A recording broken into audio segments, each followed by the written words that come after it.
Coucou, je suis ravie de te retrouver dans cette nouvelle vidéo. Si c'est la première fois que tu tombes sur ma chaîne, moi c'est Doua, enchantée, je te souhaite le ou la bienvenue. Si tu es une ancienne, un ancien, je te remercie pour ta fidélité. Aujourd'hui, on se retrouve pour une vidéo où je vais te montrer comment je fais mon bain d'huile aux épices.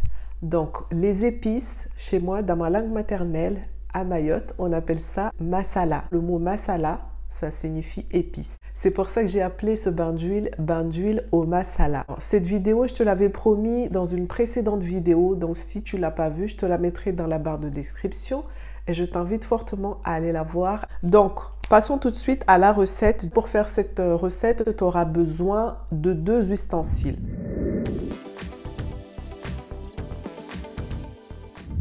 Tu auras besoin de quoi mixer, donc un mixeur. Moi ici en l'occurrence je vais utiliser celui-ci. Tu auras besoin aussi de quoi tamiser la préparation. Donc moi ici c'est un vieux tissu, un vieux rideau que j'utilise pas mais qui va bien filtrer parce que tu vas voir il y aura beaucoup de résidus, donc c'est très important pour pas te retrouver avec les résidus sur la tête, de bien filtrer. Voilà. Ah oui, aussi une troisième chose complètement facultatif puisque tu pourras utiliser tes doigts. Moi je vais aussi utiliser ce petit pilon. J'utiliserai ça pour ouvrir la cardamome. D'ailleurs dis-moi dans les commentaires si jamais parmi tous les épices que je vais te montrer ici, il y en a que tu découvres et que tu ne connaissais pas. Dis-moi ça dans les commentaires, ça me fera plaisir. Donc du coup maintenant, on va passer à l'étape où je vais te montrer les ingrédients dont tu as besoin pour faire ton bain d'huile au masala. Donc tu auras besoin d'une huile. Ici, moi j'utilise l'huile de colza. Tu peux utiliser l'huile d'olive, tu peux utiliser l'huile d'avocat. En tout cas, privilégie une huile qui ne va pas se solidifier quand il fait frais. Par exemple, l'huile de coco ou l'huile de jojoba, c'est des huiles, elles vont faire comme une pâte quand elles vont atteindre une certaine température. Donc, privilégie des huiles bien légères. Ici, j'utilise l'huile de colza. Donc, tu auras besoin de 200 grammes pour faire ta préparation. Au niveau de nos épices, première épice que je vais te présenter, c'est le cumin. Tu auras besoin d'environ 15 grammes de cumin. Ça correspond à peu près à 1 cuillère à soupe de cumin. Moi, personnellement, le cumin, c'est mon épice préférée. Je cuisine quasiment tous les jours avec et j'adore ça, je ne m'en lasse pas. Et c'est une épice qui est vraiment hyper intéressante parce qu'en fait, elle est très riche en zinc, en potassium, en calcium, en magnésium, en phosphore, en sodium, mais aussi en fer. Elle est aussi riche en provitamine A, en vitamine E, un peu de vitamine C et K et des vitamines du groupe B, dont surtout B3. Donc c'est vraiment une épice qui est à la fois intéressante gustativement, mais en plus elle est intéressante parce qu'elle a beaucoup de propriétés qui font que on est en bonne santé, et quand on est en bonne santé, tu le sais bien, les cheveux poussent et en bonne santé. Donc, je t'encouragerai à intégrer cette épice dans ta vie de tous les jours, dans tes plats, que ce soit des plats que tu vas manger ou des plats pour tes cheveux, comme on est en train de faire ici, notre bain d'huile. Ici, c'est des graines de cardamome. J'en ai mis 15, donc 15 grains comme ça entiers de cardamome. Alors, la cardamome en Inde, elle est surnommée la reine des épices. C'est une épice intéressante parce que elle est riche en fibres, en potassium, en magnésium surtout. Elle est aussi riche en calcium, magnésium, phosphore, fer, zinc. Il y a aussi de la vitamine C et quelques vitamines B, B2 et surtout B3.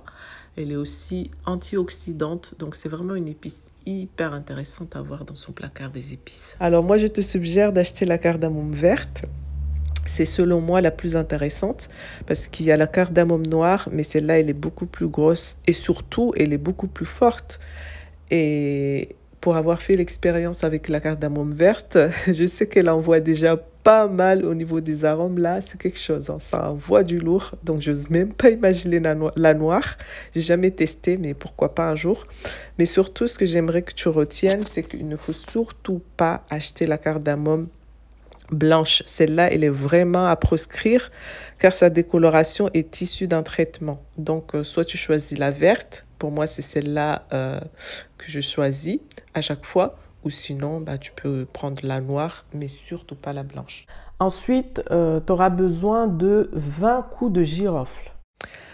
C'est aussi une épice hyper intéressante. Hein. De toute façon, je crois que je vais pas arrêter de dire ce mot parce que toutes les épices ici sont intéressantes. Donc, désolée du fait que je me répète tout le temps, mais c'est important de le dire quand même, qu'on a vraiment des choses merveilleuses qui nous sont offertes par la nature et que parfois, ben, on oublie. Donc, tout l'intérêt de cette vidéo, j'espère qu'à la fin de celle-ci, tu pourras vraiment te rendre compte que, en fait, il y a tout ce qu'il faut. Les coups de girofle sont particulièrement intéressantes parce qu'elles sont riches en potassium, sodium, calcium, magnésium, phosphore, fer, zinc et un peu de cuivre. On retrouve aussi de la vitamine A, vitamine E++, un peu de vitamine C, quelques vitamines du groupe B, dont la vitamine B3, etc. Vraiment, il y a pas mal de choses. Donc, si tu veux approfondir tes recherches, je t'invite à aller sur Internet et à faire tes recherches et à découvrir par toi-même qu'il y a de quoi faire. Franchement, il y a de quoi faire. Ensuite, ici, c'est de la muscade. La noix de muscade, encore une autre épice hyper intéressante. Alors ici, pour faire ma préparation, j'ai utilisé une noix de muscade. Alors la noix de muscade est riche en potassium, phosphore, calcium, magnésium, fer, cuivre de sélénium, zinc, cuivre, etc., etc. Je te laisse approfondir tes recherches si jamais le sujet t'intéresse. Sinon, la vidéo va durer une blinde.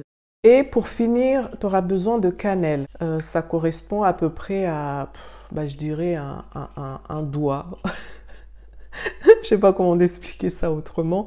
En fait, j'ai pas réussi à le grammer parce que c'est tellement léger que quand je le pose sur ma balance, en fait, il n'y a rien qui s'affiche. Il faut savoir qu'il y a deux types de cannelle. Il y a la cannelle de Ceylan et la cannelle de Chine. La cannelle de Ceylan, on l'appelle aussi la vraie cannelle. Si tu dois choisir entre les deux, privilégie la cannelle de Ceylan qui serait beaucoup plus intéressante que la cannelle de Chine. Au niveau des composants principaux de la cannelle, elle est riche en fibres, en magnésium, fer et calcium, mais également sodium, potassium, phosphore, magnésium, sélénium, zinc, cuivre. Il y a des éventuelles traces de vitamines du groupe B, dont la B3 et la B9, ainsi que la vitamine K1, etc., etc., etc.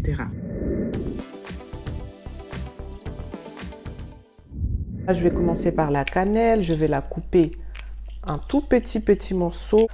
Comme ça va permettre à notre mixeur de ne pas trop souffrir. Là, j'ai tout concassé ma cannelle. Ensuite, je vais rajouter dedans mes coups de girofle. Je vais couper ma noix de muscade en tout petits morceaux. C'est vraiment pas facile. Mais si tu as peur de te couper, on n'est pas là pour se faire mal. Tu mets ça directement dans ton mixeur. C'est pas très dur. Hein. Regarde, ça se casse assez facilement. Donc, à mon avis, le mixeur, il va pas tant souffrir que ça. Donc, voilà. Je vais rajouter ça dans ma préparation. Ensuite, je mets mon cumin. Enfin, on s'en fout dans quel ordre on met les ingrédients. Franchement, on s'en fout parce que tout ça là, on va tout mixer. Donc finalement, je te dis ça comme ça. Ensuite, ça. Mais quand tu auras fini de préparer tous tes ingrédients, tu mets tout dans le mixeur et tu mixes. Donc là, je vais du coup concasser mes graines de cardamome pour enlever les petites graines qui sont dedans. Parce que c'est ça qui nous intéresse. Hein. C'est pas la coquille entière. Non, c'est vraiment les graines qui sont dedans. Tu vas voir, c'est des toutes petites graines. Voilà, tu vois, c'est tellement rapide de faire comme ça, je trouve. Et ensuite, évidemment, il faudra finir avec les doigts. Hein, mais je trouve que commencer avec les doigts dès le départ, c'est assez long. Ça sent tellement bon par ici. J'aimerais tellement partager cette odeur-là. J'ai envie de manger. J'ai envie de manger des biscuits. Donc voilà à quoi ça ressemble une fois qu'on a enlevé la coquille. C'est des toutes petites graines comme ça. Une fois qu'on a ça, on va mélanger. Maintenant, on a tout qui est mélangé. Et là, dernière étape, on rajoute notre huile.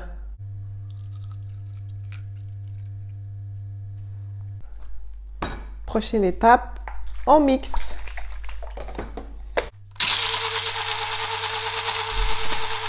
Voilà, c'est bon, on a fini de mixer notre préparation. Maintenant, on va le filtrer.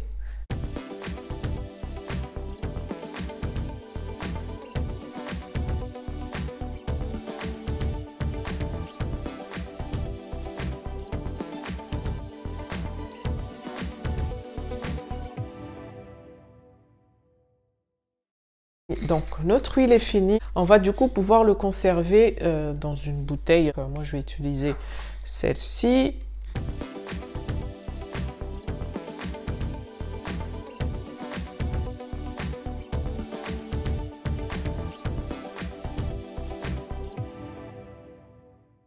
Si je veux me détendre, parfois je prends une petite quantité comme ça et je me masse les tempes.